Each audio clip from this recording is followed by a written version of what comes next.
we're going to look at the three basic tools that you use to create these basic building blocks. First of all, we have the Type tool. The Type tool allows you to create a blank text frame.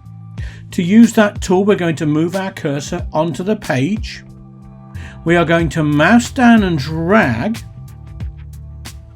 to create our text frame.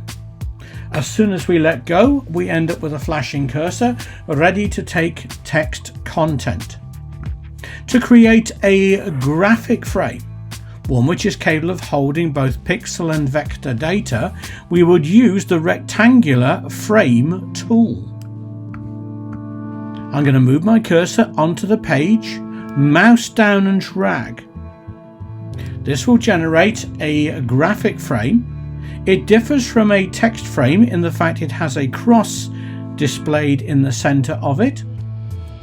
We can continue adding our frames as we build up our layout. So I've now added a text frame and a graphic frame.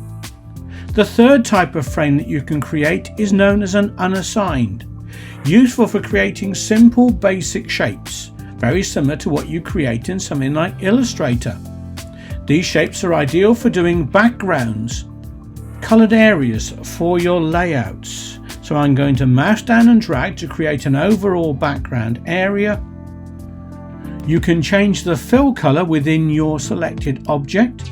You can even change the level of tint. How strong is that colour? As you draw things on your page, the last thing you drew is actually drawn on top of the previous elements. You can change that stacking order by using the Object menu, going to Arrange and Send to Back.